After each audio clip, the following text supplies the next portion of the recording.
Examination prevention of unfair means act 2024 लागू हो गया है। केंद्र ने इसकी अधिसूचना जारी कर दी है। यह कानून भर्ती परीक्षाओं में नकल और अन्य गड़बड़ियों को रोकने के लिए लाया गया है। इस कानून के तहत पेपर लीक करने या आंसर शीट के साथ छेड़छाड़ करने पर कम से कम 3 साल और ज्यादा से ज्यादा 10 साल की सजा होगी। इसमें 10 लाख रुपए जुर्माने का भी प्रावधान है और इसके अलावा परीक्षा संचालन के लिए नियुक्त सर्विस प्रोवाइडर अगर दोषी पाया जाता है तो उस पर 1 करोड़ रुपए का जुर्माना लगेगा। नीट और यूजीसी नेट जैसी परीक्षाओं में गड़बड़ियों के बीच यह कानून लाने का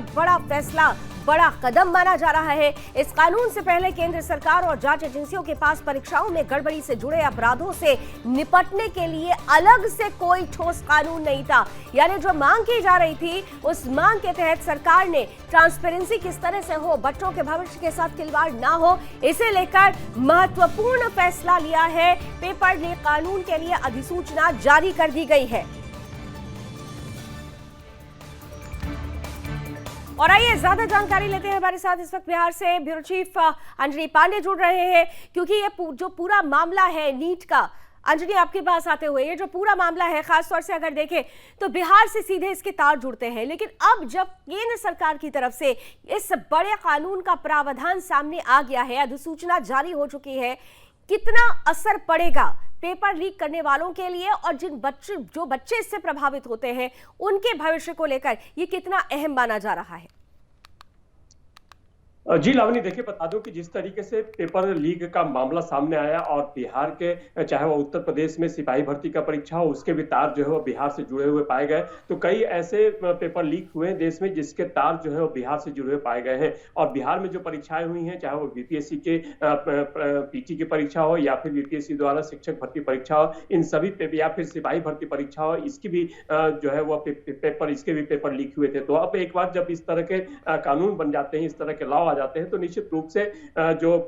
इस गिरोह के लोग हैं, जो सॉल्वर गिरोह के लोग हैं या जो सरगना है, उन पर प्रभाव पड़ेगा। और जो छात्र हैं उन छात्र में थोड़ी निश्चिंतता आएगी कि यदि ऐसा होता है तो अब जो है वह कोई भी सॉल्वर गैंग का या कोई भी सरगना जो है वह बच नहीं पाएगा। हालांकि देखिए पिछले दिनों जिस तरीके से नीट में बिहार का मामला आया था, और बिहार का मामला जो है बिहार में अभी भी नीट की जांच चल रही है, और साथ ही साथ जिस पत्र के बारे में कहा जा रहा था कि वो जले हुए पत्र मिले हैं, क्वेश्चन पेपर, उसका तार जो है वह हजारीबाग से जुड़ता हुआ नजर आ रहा है, क्योंकि यह पता जा रहा है कि जो नंबर उस पेपर पर था वह हजारीबाग के किसी सेंटर का था। तो जिस तरीके से नीट पेपर मामले में बिहार पुलिस जो है वो आगे बढ़ रही है, और एडीजे नैयर हसनैन जो है वो दिल्ली गए हुए हैं। दिल्ली में आज समाप्त मुलाकात होगी, शिक्षा विभाग में वो अपनी रिपोर्ट पेश करेंगे। तो इन सब चीजों को लेकर के देखें तो बिहार में भी जो है वह पेपर लीक कांड का कई ऐसे कांड हुए हैं, कई पेपर लीक हुए हैं जिसका बिहार से जो है वह रिश्ता जुड़ता रहा है, या बिहार से उसका जो है वह लिंक जरूर जुटा है। तो पिछले दिनों देखें तो जिस तरीके से नीट का मामला आया, उसके बाद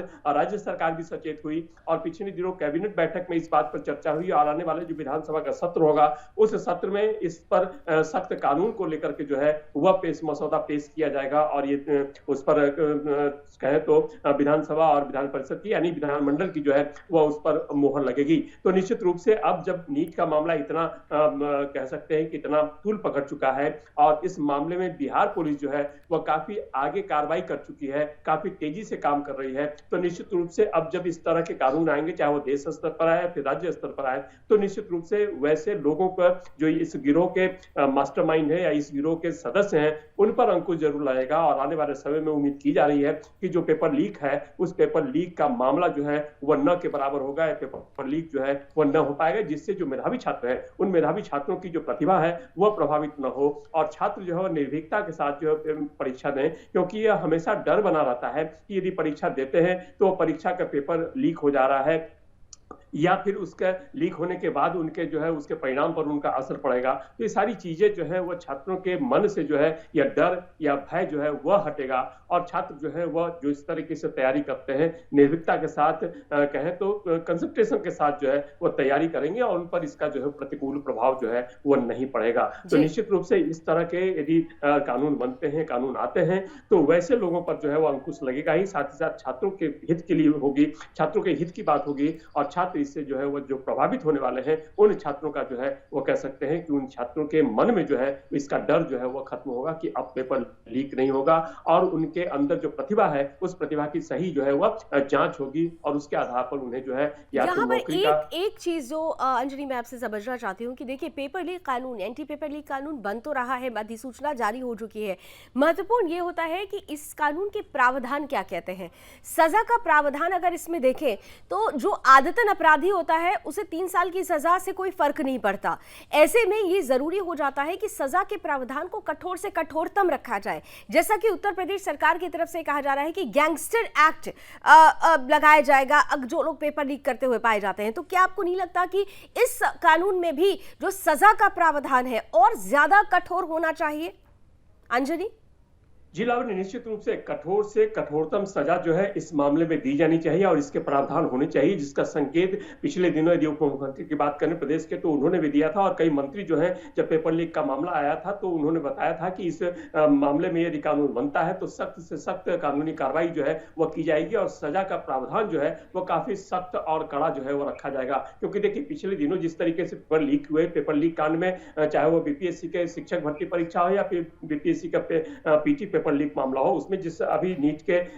सरगना के रूप में संजीव मुखिया का नाम सामने आ रहा है। यह संजीव मुखिया उस पेपर लीक का कांड में भी जिस शिक्षक भर्ती परीक्षा की बात यदि करें बीपीएससी द्वारा तो उसमें वह गिरफ्तार किया गया था, लेकिन फिर जो कानून है उस कानून के आधार पर उसे जमानत मिल जाती है और जमानत मिलने के बाद फिर वह यही काम जो है वह करने लगता है और जो प्रतिभाशाली छात्र है उन प्रतिभाशाली छात्रों की जो प्रतिभा है वह कुंठित होती है या फिर वह प्रभावित होती है। तो निश्चित रूप से यदि कड़ा कानून नहीं होगा तो ये अपने उन करतूतों से बाज नहीं आएंगे जो करतूत वो पहले भी करते रहे हैं। पहले भी कई बार जेल जा चुके, जितने भी अभी पकड़ाए हैं सॉल्वर गैंग की बात यदि करें, जो 13 लोग गिरफ्त में आए हैं उनमें से कई ऐसे हैं जो पिछली बार भी कई बार जेल जा चुके हैं और जेल जाने के बावजूद जमानत पर छूट करके वो फिर से वही काम कर रहे हैं। तो निश्चित रूप से यदि कठोर कार्रवाई नहीं होगी, कठोरतम सजा का प्रावधान नहीं होगा तो उन लोगों के मन में भी डर जो है वह नहीं बैठेगा और वह इस तरह के काम में जो है वह लिप्त रहेंगे। इस तरह के पेपर लीक मामले में जो है वह आने वाले समय में भी पेपर लीक करते रहेंगे। इसलिए निश्चित रूप से यह जरूरी है कि कठोर से कठोरतम सजा जो है